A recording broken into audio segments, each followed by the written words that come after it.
Es aicinu, ka mēs varam uz brīdi kājās palikt un ieklausīties.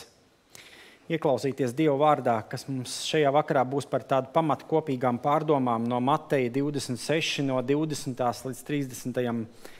No 20. panta līdz 30. Un kad vakars metās, viņš apsēdās ar 12 mācekļiem, un tiem ēdot viņš sacīja: patiesi es jums saku, viens no jums mani nodos. Un tie ļoti noskuma un sāka cits pēc cita viņam sacīt: taču ne es, kungs. Bet viņš atbildēja un sacīja: kas ar mani mērts savu roku bļodā, tas mani nodos. Cilvēka dēls gan aiziet, kā par viņu rakstīts, bet vai tam cilvēkam, kas nodod cilvēka dēlu, tam būtu labāk, ka nemaz nebūtu dzimis. Bet jūdi, kas viņu nodeva, atbildēja un sacīja: taču ne es, rabi. Viņš saka uz to: tu to teici. Bet tiem vēl ēdot, Jēzus ņēma maizi, svētīja, pārlauza un deva to saviem mācekļiem un sacīja: ņemiet, ēdiet, tā ir mana miesa. Un viņš ņēma kausu, pateicās un deva to tiem un sacīja: dzeriet visi no tā, jo tās ir manas jaunās derības asins, kas par daudziem tiek izlietas grēku piedošanai. Bet es jums saku, es no šī laika vairs nedzeršu no šī vīna koka augļiem līdz tai dienai, kad es to ar jums no jauna dzeršu sava tēva valstībā. Un pateicības dziesmu dziedājuši, tie aizgāja uz Eļļas kalnu.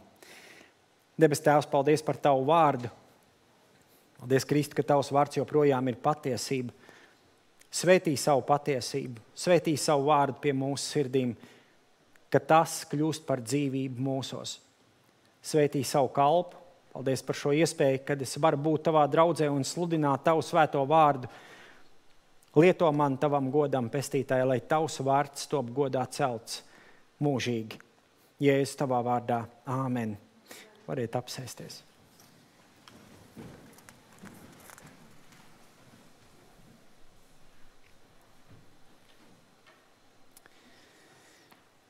Es esmu ar Jēzu vienas prātis, ka tam galdam ir ļoti liela nozīme. Un ikreiz, patiesībā ik svētdienas, kad mēs tā varam sanākt kopā tajā mūsu augšistabā, pie tā galda apsēsties un kopīgi padraudzēties, tad man šķiet, ka, ja es esmu pārliecināts, ka ikreiz Kristus ir ar mums kopā, to maizi laužot un to tējas krūzi dzerot un sarunājoties, ka viņš ir līdzās ar mums. Un Jēzus ar saviem mācekļiem šajā augšistabā, viņš kopā nāk un viņš iestāda vakarēdienu. Mēs lasām, ka tur Jēzus ir sagatavojis galdu, viņi apsēžās pie galda, lai baudītu. Vakarēdienas pilnīgi savādākā kontekstā nekā mums šodien šeit. Gan jau mācekļi, skatoties uz mūsu galdu, sacīt: kas tas tāds? Kas tas tāds? Tur pavisam kaut kas cits, tur sanes ēdienu maizi un tur viņi mērc bļodā parasts ēdiens, tādu, kādu tu iespējams ēd mājās, maizīti vai droši vien sviesti tur nav. Varbūt kāds vārīts kartupelis, parasts vakariņu galds. Un tā lūdzot Dievu, mēģinot sagatavoties, ir atkal kārtējā zaļā ceturtdiena. Gadu no gada šis stāsts ir tā jāizdzīvo, jāizlaiž cauri sevi, jo ko tu vari dot otram, ja tu pats neesi to piedzīvojis savā dzīvē? Ko tad? Kad tev tiek piedots, kad tev tiek dota šī iespēja no paša Dieva nākt pie viņa un saņemt piedošanu. Un atkal no jauna pārlasot šo tekstu, man liekas, ja es tā paskatos un zinu mazliet jau iepriekš, ja teiksim, tādā nākotnes skatījumā, mēs jau zinām, mēs lasām evaņģēlijas, kas tad tur notika īsti, vai ne? Tur ir Ģedzemanas dārzs, kur Kristus, dzīvā Dieva dēls, viņš krīt uz ceļiem un viņš līdz asinīm lūdz savu tēvu, lai paņemtu nost biķeri, jo viņš nav gatavs šo ceļu iet 100% cilvēks un 100% Dievs. Viņš nav gatavs šo, viņš saka: tēvs, ja šis biķeris var man iet garām, paņem to projām. es esmu lūdzis tādu lūgšanu. Es neesmu dzēris un nekad nedzeršu. Neviens no mums nevarēs dzert to biķeri, ko dzēra Kristus. Neviens. Mēs nekad nevarēsim salīdzināt savas ciešanas, to, ko izciet Kristus, bet Kristus manā dzīvē ir licis kāds biķeris. Un es esmu bijis godīgs, ne jau pret cilvēkiem. Mēs bieži vien tik ļoti nogurstam būt godīgi pret cilvēkiem. Bet es esmu bijis godīgs pret savu Dievu. Es esmu teicis, es negribu to dzert. Paņem projām to no manas dzīves. Viņš neņem. Viņš ļauj dzert, ļauj baudīt, ļauj iziet cauri kādām lietām, un dzīvais Dievs ļāva piedzīvot to savam dēlam. Un es pārlasot šo stāstu, es saku, nav laiks galdam. Tas konteksts kāds ir. Pirmkārt, jau ar nodevēju pie viena galda, kas vēl turpināsies. Krustā sišana, nav laiks galdam. Nav laiks nekādām vakariņām, nav laiks svinībām, beidziet māžoties. Triniet zobenus, izsitiet savu taisnību, iestājieties par savu kungu. Kādas vakariņas Kristu? Bet Kristus dara atkal kārtējo reizi, es nezinu kā tavā dzīvē, bet Kristus atkal to ticības laivu pavērš pilnīgi pretēji, kā es kā cilvēcīgi varētu izprocesēt tos notikumus. Viņš pavērš pilnīgi pretējā gaisotnē. Ir galds uzklāts, un ir mācekļi, un ir nodevējs pie tā galda.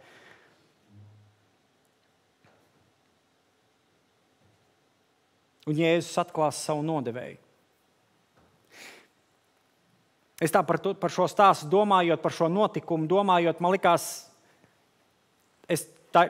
Tā ir tāda mana interpretācija. Es domāju, varbūt, ka tieši speciāli tas galds bija domāts, lai Jēzus atklātu savu nodevēju. Iedomājieties, viņa mācekļu klātbūtnē tas viss notika. Tur nav nekādas čukstēšanas pa malām. Viņš atklāja savu nodevēju pie vakarēdienu galda visiem klātesot, visiem to dzirdot. Jēzus nodod viens no 12. To būtu izdarījis kāds farizejs, kāds rakstu mācītājs, kāds saduķejs. Man nebūtu ne mazākās šaubas par to. Bet to izdara viens no 12. 30 sudraba gabalu. No 8 līdz 10 mēnešu algām. Mums 21. gadsimtā aptuveni. No 8 līdz 10 mēnešu algām, minimālajām mēnešu algām, par tādu cenu nodeva Jēzu.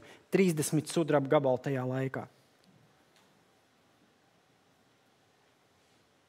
Šis stāsts atklāja, ka Kristus tuvumā, tad, kad mēs nākam kā cilvēki Kristus tuvumā, arī Jūda nākot pie galda sēdot ar saviem 30 nieka grašiem kabatā. Kristus tuvumā nav iespējams neko apslēpt.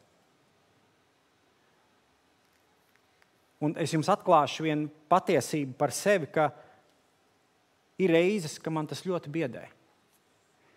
Biedē tāpēc, ka es zinu, ka mans Dievs mani zina. Es no sava Dieva neko nevaru noslēpt. Kaut es arī gribētu noslēpt. Kaut reizēm liekas, tu izdari kaut kādu muļķību dzīvē, kaut kādu aplamību, pēc tam tu kodi pirkstos un saki, bet mans Dievs tak to redzēja. Neredzēja brāļi un māsas draudzē. Es neesmu neko tādu izdarījis, ja? Ka jūs tagad nevarēsiet klausīties sprediķi, jūs domāsiet, ko tas mācītājs ir nostrādājis. Neko tādu. Bet man dzīvē ir bijuši gadījumi, kur tu sagrēko. Un tu saki, bet mans Dievs jau to visu redz. Mans Dievs to visu zina. Būt tuvu Kristum nozīmē lasīt autobiogrāfiju par sevi, kuru sarakstījis ir pats Dievs. Iedomājies? Dievs par tevi ir uzrakstījis autobiogrāfiju. Un tu, ka viņu lasi, tad autors ir Dievs. Ko tu no viņu varētu noslēpt? Dievs saka, tu nekādīgi nevar apiet savu dzīves stāstu, jo es viņu esmu rakstījis. Kad tu vēl nebija pat iecerēts, Dievs jau zināja, ka tu būsi šajā pasaulē. Un tieši tāds, kāds tu esi šajā vakarā šeit, ar visām tavām krunciņām, ar visiem taviem sirmiem matiem, ar visām tavām nepilnībām, Jēzus zināja, ka tu būsi tieši tāds šajā laikā tu dzīvosi. Un Jēzus ar saviem mācekļiem apsēdās, es viņu saucu par atklāsmes galdu. Tā ir mana interpretācija. Tas nav rakstīts Bībelē. Es viņu tā esmu nosaucis par atklāsmes galdu. Jo pie tā galda sēdot, ēdiens ir maznozīmīgākā daļa. Redziet, man liekas, tā bīstamība, kas arī bija mācekļiem, ka pavadot laiku ar autoritāti, un es pie šī vārda esmu domājis Jēzu, cilvēks var sākt ieņemt autoritātes vietu. Lūkas evaņģēlijā ir izveidojusies situācija 9. nodaļā, kur mācekļi savā starpā sāka apspriesties. Atcerieties to stāstu. Kurš no viņiem ir lielākais? Varenākais. Kurš no viņiem ir pilnīgākais? Kurš no viņiem ir diženākais? Un viņu starpā ceļās šīs domas, esot kopā ar autoritāti. Fiziskā veidā, ja? Mēs tā šodien neesam fiziski kopā ar Kristu, ka mēs redzam viņu miesā, ka mēs ienākam draudzē un paspiežam roku. Nē, mācekļiem tas viss bija. Un viņos cēlās domas par to, kurš no viņiem ir pats lielākais. No vienas puses tas jau ir labi, kad kopā ar autoritāti esot. Tas nebija slikti, ka mācekļiem auga pašnovērtējums. Ziniet, cik šodien cilvēks staigā ar mazvērtības kompleksiem?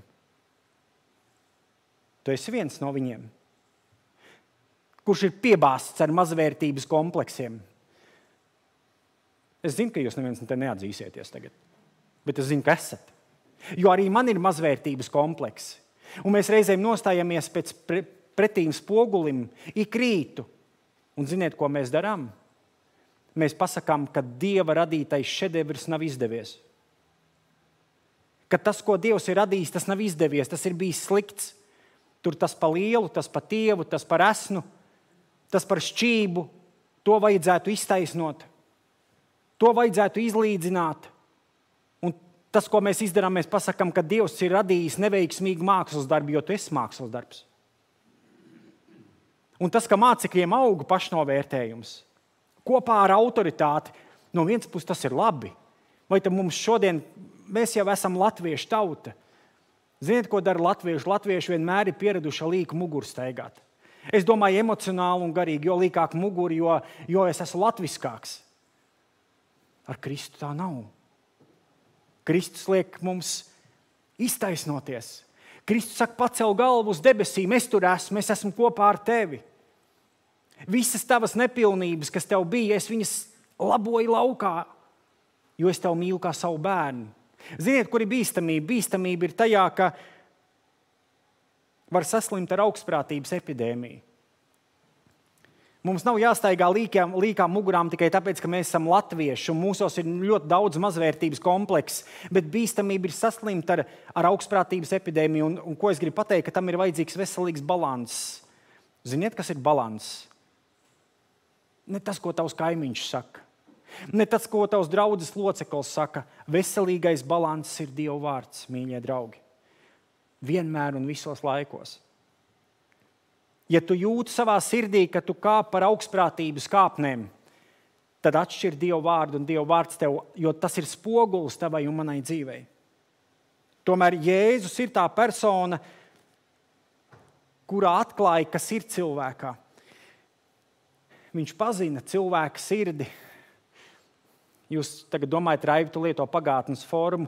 Viņš arī šodien pazīst cilvēka sirdi. Viņš pazina savu mācekļu sirdis un viņu domas, un pie tā galda viņš atklāja savu nodevēju. Un ziniet, kas notiek? Viņš mācekļu vidū izraisa ļoti lielu apjukumu. Kāpēc? Tāpēc, ka neviens jau nevēlas būt nodevējs. Tu gribētu būt nodevējs. Un tu tā apsēdies ar Jēzu pie viena galda, un tu jau zini, ko tu esi pastrādājis, un iespējams, ka tu zini, ka tūlīt viņš celsies kājās un teiks un norādīs uz tevi. No mācekļiem neviens tāds negribēja būt. Es domāju, ka arī Jūda kaut kādā mērā mazliet protestēja. Kaut nu mani nepieķert, jo tie 30 sudraba gabali jau ir kabatā galu galā. Ko tad nu vairāk noslēpt? Un Jēzus atklāja savu nodevēju pie šī vakariņu galda. Vēlāk arī Pēteris. Kurš no jums ir Pēteris pēc dabas? Likt koljos un skriet un kliegt pirms Es tāds esmu. Man ir bijuši apkārt cilvēki, kur saka, man vienreiz dzimšanas dienā uzdāvināja mērlenti. Es domāju, tāds ļauns joks mazliet, ko es ar viņu mērīšu. Man mājās ir 5. Uzdāvina man mērlenti. Es tam cilvēkam saku, tu jokojies ar man, kam tā domāt? Viņš saka, tu esi Pēteris, vispirms 5 reizes nomēri un tad ej un dari. Es vienmēr mērlenti kaut kā aizmirstu dzīvē. Es esmu no tiem, kurš aizmirst mērlenti. Un tā, ka jau ir nogriezts un ir nogriezts aplam, es eju meklēt mērlenti. Un zini, kas ir, ka vienmēr tu eji meklēt mērlenti, tu nevari viņus atrast. Jo viņas ir nomētāts. Tas, ko tu nelieto dzīvē, tu nomētā pa kaktiem. Un viņš man uzdāvina mērlenti, lai es eju un mēru. Pēters bija tieši tāds pats. Viņam bija mērlentes daudz dzīvē. Viņš viņas nelietoja. Jēzus saka, tu man aizliegsi, pirms gailis dziedās. Viņš nevarētu šodien padzīvot. Viņš skatītos uz luterāņu baznīcām, ieraudzīt gailu, viņš viņam garām nevarētu paiet. Tas no rīta, ka gailis, tagad mēs dzirdam, ka gailis no rīta modina, viņš aizspiest ausis ciet, viņš nevarētu paklausīties, tā būtu viņa apgrēcība. Jo, ja es teicu, tu man nodos pirms gailis dziedās, 3 reizes tu man aizliegsi. 3 reizes tu man aizliegsi. Tā ir nodevība aizliegt Kristu.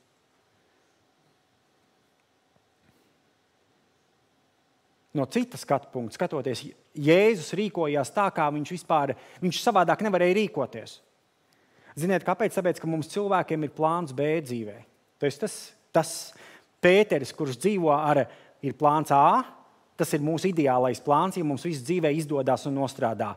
Ja saule lec vajadzīgā laikā un noriet vajadzīgā pusē, tad mums dzīve ir izdevusies, mums ir plāns A, un mēs dzīvē ejam tik mērķiecīgi uz plānu A, bet tad mums vēl ir kabatā vēl par B, C, D un E. Tālāk mēs negribam iet alfabētā, jo tad mēs mazliet apkaunot sevi, bet pāris plānu mums dzīvē ir. Jēzum tāds nav. Jēzum ir plāns A. Un Jēzus citādi nevarēja rīkoties. Ja ir grēks, netaisnība, viltība, mantaskārība, tad Jēzus uzdevums bija atmaskot tumsas darbus. Jo vēstule romiešiem saka, ka grēka alga ir nāve. Tur nav minētas grēka kategorijas. Baltie grēki, melnie grēki, mazie grēki, lielie grēki. Grēka alga ir nāve tiešā tekstā. Grēka alga ir nāve jebkāda grēka, ko mēs izdarām. Un nav jānosit cilvēks, kā to Mūzes izdarīja.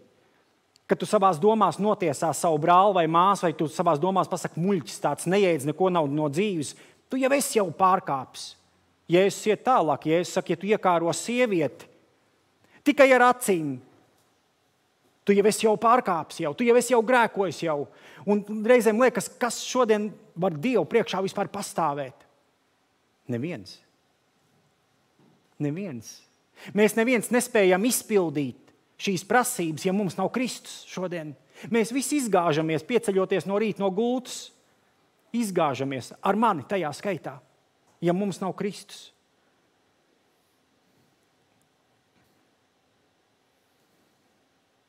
Jēzus mūs redz pavisam citādus.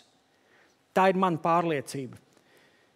Jēzus acīs manai dzīvei vienmēr būs nepieciešama viņa klātbūtne, viņa atklātums un tiešums, tieši tāds pats, kāds ir pie vakariņu galda kopā ar mācekļiem.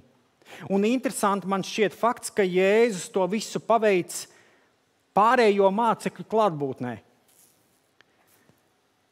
Ziniet, ko šodien sacīt? Šodien cilvēku bļautu netiesā. Netiesā. Ko tu tiesā viņu? Ko tu norādi uz viņu? Tu savu grēku neredzi? Jēzus pie tā vakariņu galda saka, tas, kas ar mani mērts kopā, viņš jau nečukst. Viņš saka, tie pārējie mācekļi to visu dzird. Mēs reizēm domājam, ka lietas atrisināsies dzīvē pašas no sevis. Arī draudzes dzīvē. Mums reizēm ir tā sajūta, ka lietas norimsies. Tas nelāgais mākonis aizies projām un atkal spīdēs saule. Un viss būs kārtībā. Tā nav. Jēzus pie vakariņu galda parāda, uzrunājot un norādot tieši uz nodevēju, un tā kā visi pārējie to dzird. Ziniet, kāpēc reizēm draudzē neatrisinās lietas, problēmas? Tādas ir visās draudzēs.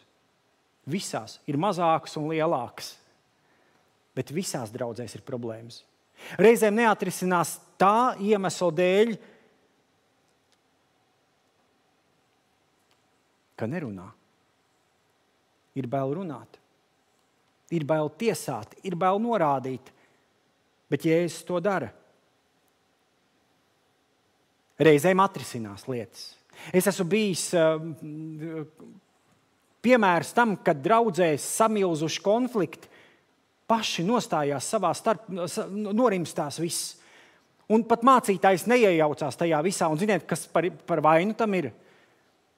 Vaina ir nobrieduši Dievu bērni. Nobrieduši Dievu bērni.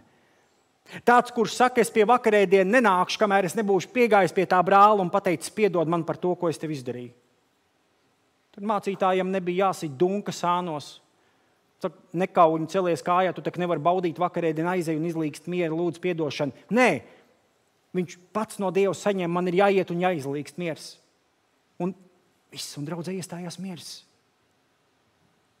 Jēzus norāda uz savu nodevēju. Jēzus saka tieši, kas ar mani mērc savu roku bļodā, tas mani nodos. Tiešāk vairs nevar pateikt. Tur nav nekādi pārpratumi. Un tas, ko pārējie mācekļi savā starpā dara, viņos rodās nemiers. Kurš tad ir tas nodevējs? Un Jēzus norāda uz Jūdu. Es lasot šo stāstu, es ceru, ka tad, kad es būšu debesīs pie Kristus, tad viņš man pateiks, kas tad tur īsti notika, kas bija tajā turpinājumā pie tā galda. Tur viņi kaut ko pārmeti tam Jūdam vai nikni paskatījos. Vai ko viņi tur darīja? Klusums, par to Bībele mums nesaka, nerunā. Vien Jēzus saka, Bībele mums atklāja to, ka Jēzus norāda uz savu nodevēju. Jēzus klātbūtne atklāja mūsu sirdis un dzīves. Pāvils Efeziešu vēstulē 5.13 saka, bet visu, kas tiek gaismā celts, apspīd gaisma, un viss, ko apspīd gaisma, ir gaisma.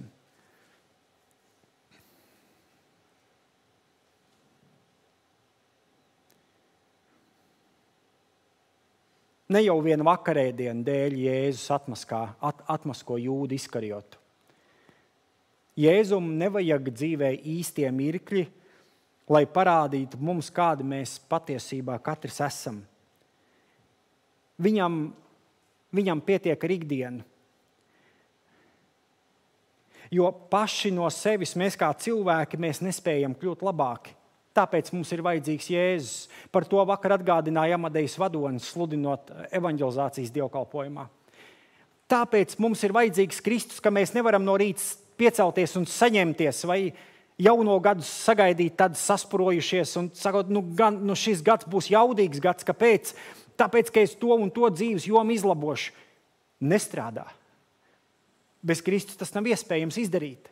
Tāpēc mums šodien vajag dzīvā Dieva dēlu, jo paši mēs nespējam kļūt labāki. Un tajos dzīves posmos, kad mēs vēlamies paaugstināties uz citu cilvēku rēķina, tad, kad šķiet, ka mēs esam labāki, tā tak ir. Mums tā kādā dzīves brīdī ienāk tādas apgrēcīgas domas, ka mēs esam labāki nekā ir tie pārējie. Ja nemaldos, vakar es lasījumā, netiesā, ka jūs netopat tiesāti. Tas bieži vien liecina par to, ka man ir vajadzīga piedošana. Ja es uz otru cilvēku skatos un man liekas, ka es esmu labāks par viņu, man ir vajadzīga piedošana no Jēzus. Man ir vajadzīga piedošana. Kaut arī man šķiet, ka viņa dzīve ne tuvu nav tāda, kāda ir mana. Daudz vairāk daru, vairāk kalpoju, vairāk lasu Bībeli, daudz ko vairāk dzīvē esmu sasniedzis. Man nav tiesības par otru cilvēku paaugstināties. 2. Timotejam Pāvils raksturo tādus cilvēkus, kas vienmēr mācās un nekad nevar nonākt pie patiesības atziņas. Vienīgi Jēzus klātbūtne atkailina cilvēku dvēseli. Un mācekļu kontekstā tas notiek vakarēdiena gaisotnē. Jēzus mācekļiem saka, un viņš ņēma biķeri, pateicās un deva to tiem un sacīja, dzeriet visi no tā. Visi no tā. Un šeit es gribu mazliet apstāties un paskaidrot, jo šī vieta nav jāsaprot. Te jābūt ļoti uzmanīgiem. Vārds visiem. Tas nav ar domu, ka tagad jebkurš var nākt un piedalīties vakarēdienā. Vai viņš ir Jēzus pieņēmis vai nav Jēzus. Jēzus visus mīl. Nāk no ielas garām cilvēks, Jēzus nav viņa kungs, viņš nāk un piedalās vakarēdienā. Šis pants nav tā jālieto. Visi tagad no visām sātmalēm var nākt, jo Jēzus mīl visus cilvēkus. Nē, absolūti nē. 1. Korintiešiem 11.29 Pāvils saka šādus vārdus, jo kas ēd un dzer, tas ēd un dzer sev pašam par sodu. Kāpēc? Ja viņš neizšķir tā kunga miesu. Tādēļ jūsu starpā ir daudz vāju un neveselu un diezgan daudz ir miruši. Viņš vēlāk saka, ka jūs dzerat sev pašam par sodu, ja jūs neizšķirat tā kunga miesu. Jēzus aicinājums nāciet visi un baudiet no vakarēdiena. Tas ir drīzāk atgādinājums mācekļiem un cilvēcei par to, ka pie Jēzus ir saņemama piedošana no grēkiem. Viņš pie krusta mir pār visas pasaules cilvēkiem un pār visiem grēkiem. Un ar vārdiem dzeriet visi no tā, viņš norāda tikai un vienīgi uz saviem mācekļiem. Tie, kuri spēj izšķirt Kristus miesu. Jo tas arī var kļūt par sodu tavā dzīvē, ja tu neizšķiri, ko tu baudi un ko tu dzeri. Tāpēc tas ir svarīgi, ka mēs pārbaudam savas attiecības ar Kristu un neskrienam un nebaudam ar vieglprātīgu attieksmi vakarēdienu. Vārds visi nenozīmē, tagad tik viens nākat baznīcās un baudiet. Nē, ja tu pazīsti, ja tu esi nodevusi savu dzīvi kungam Jēzum Kristum, ja tu esi viņa māceklis, tu vari nākt un baudīt. Jēzus atklāja savu nodevēju iestādot vakarēdienu mīlestību, jo tās ir manas jaunās derības asins, kas par daudziem tiek izlietas grēka piedošanai.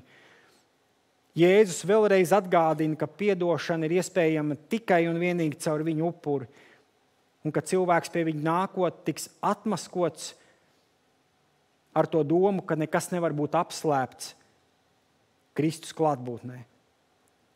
Tas, kurš sastopas ar viņu, ir paša Dieva dēla atmaskots.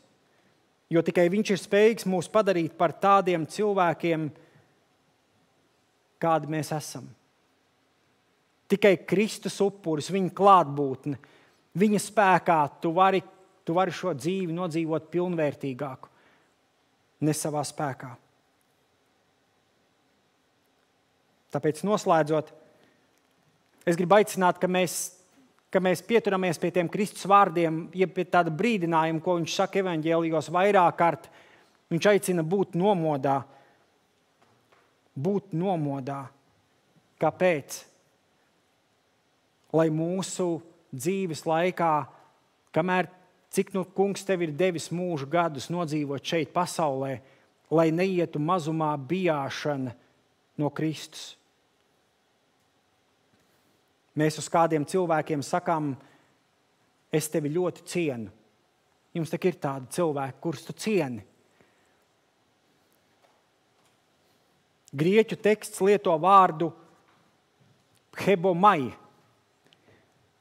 kas nozīmē tādus divus interesantus vārdus – būt trauksmē. Jums ir kādam tagad trauksme? Mājās gludekli neizslēdzu. Esat gājuši pusceļā apakaļ uz mājām slēgt gludekli. Velns atnāk un piečukst. Man liekas, ka tu neizslēdzi gludekli. Vai plīti neizslēdzi. Aizej mājās un pārbaudi, vai loga aizvēra. Pērkona negaiss būs pēc stundas. Kā tu tā celsies un skries mājās? Ej tagad. Nē, tā nav tāda trauksme. Un otrs vārds ir baidīties. Vai mums ir šodien Dievs, no kā vajadzētu baidīties? Jo kāpēc Jūda nodeva Kristu? Es par to daudz esmu domājis. Mans tāds tulkojums, ka viens no būtiskiem iemesliem bija bijības trūkums. Tāpēc reizēm cilvēki arī savu grēku dzīvē neslēpj. Kāpēc? Tāpēc, ka vienkārši nebaidās no Dieva. Es tev kaut ko jaunu pateicu šovakar. Ne. Vienkārši nebaidās no Dieva. Nav bijības. Nav tas hebomai, ko grieķu tekstā lieto. Nav šīs bailes. Es nebaidos šī vārda. Nav vienkārši šīs bailes no dzīvā Dieva. Un tāpēc cilvēki šodien grēko. Tāpēc es sagrēkojos dzīvē, tāpēc, ka man kaut kādā konkrētā lietā man nav bijusi bijība no Dieva. Kad tu pēdējais atminies, ka tev bija bailes no Dieva? Bailes no dzīvā Dieva. Filipiešiem 2.12 saka, tātad, mani mīļie, tā kā jūs vienmēr esat paklausījuši, nevis manā klātbūtnē vien, bet tagad daudz vairāk manā probūtnē, gādājiet ar bailēm, lietots tas hebomai, gādājiet ar bailēm un drebēšanu, ka topat svēti. Ar bailēm un drebēšanu. Es šodien redzu, ka tas ir pazudis. Šodien neviens nerunā par bijību Kristus priekšā. Šodien ir visatļautība, šodien ir tolerance, šodien ir humānisms, bet nav bailes no Dieva bardzības. Tas, ko mēs dzirdam, tiek daudzināta Dieva mīlestība un neapšaubu. Dievs ir mīlestība. Tiek daudzināts vārds Dieva žēlastība. Un reizēm šķiet tādās kategorijās par to kristieši piemin, it kā Dieva žēlastība un Dieva mīlestība attaisnot manu grēku. Nē, neattaisno. Neattaisno. Neattaisno. Un es domāju, ka Jūdas gadījumā tieši pārdrošība un nekaunīga uzdrīkstēšanās bija klupšanas akmens. Patiesībā Jūda gāja vēl soli tālāk Ģedzemanas dārzā, Jēzu nododot ar nodevēju skūpstu. Un ziniet, kas man liekas fascinējoši? Jēzus sacītie vārdi Jūdam.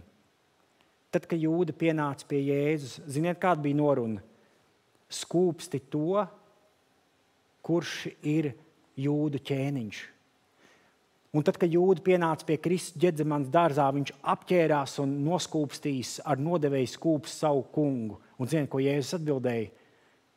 Draugs, kāpēc tu esi šeit atnācis? Kāpēc tu esi šeit? Kāpēc tu šajā vakarā šeit atrodies? Vai tev arī ir kas Jēzum ko teikt? Vai tev ir ko Jēzum teikt šajā vakarā? Mums ir jādomā par to. Mums ir ikreiz jādomā, ka mēs tuvojamies Kristumu kā dzīvam Dievam.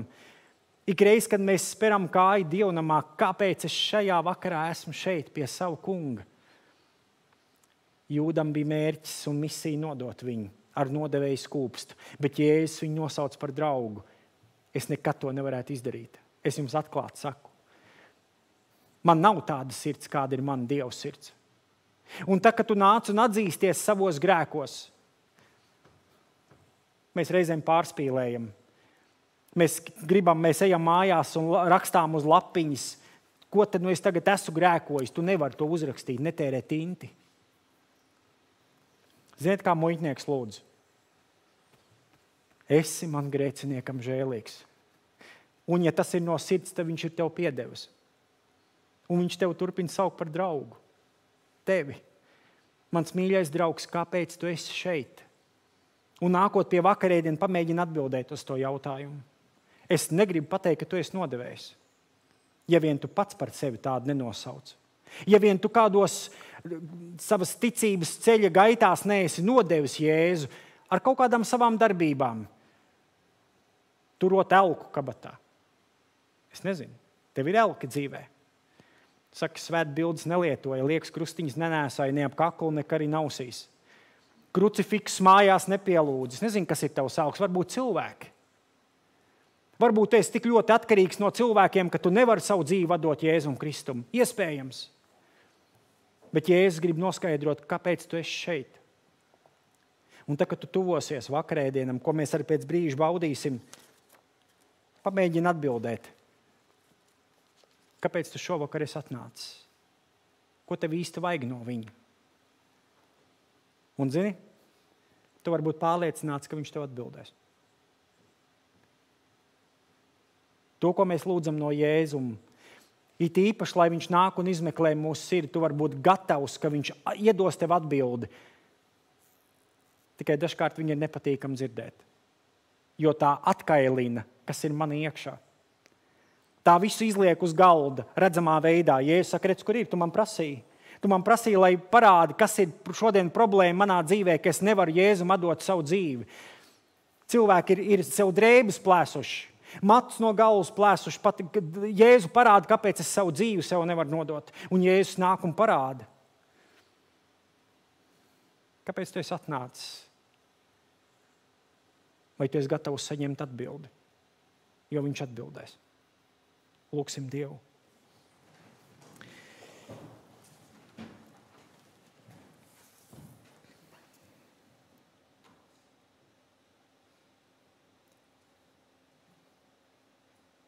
Debes Tēvs, paldies Tev, ka arī šajā vakarā Tu mums esi sagatavojis galdu. Klājis galdu, pie kura nākt un baudīt. Pie kura mēs nāksim un baudīsim un dzersim Tavus asins un baudīsim Tavu miesu. Un es nemāku pateikt, kura mums katram tā reize jau dzīvē būs, ka mēs to darīsim. Bet Tēvs, tā patiesība paliek joprojām, ka Tu atklāji, kas traucē mums, mūsu attiecībās ar Tevi. Tu atklāji, debes Tēvs, un dari mums to zinām, kad grēks Tavā priekšā nekad nevarēs pastāvēt, Tu nekad neattaisnos grēku. Un Tēvs, es biju viens no tiem, kas Tev piesit Golgātā krustā ar savu grēku. Un es šajā vakarā nāku un Tev lūdzu piedošanu. Piedošanu, Tēvs, par to, ka Tu vienīgais spēj piedot. Ka Tu vienīgais spēj paņemt projām katru netaisnību un dzēst grēku no manas dzīves.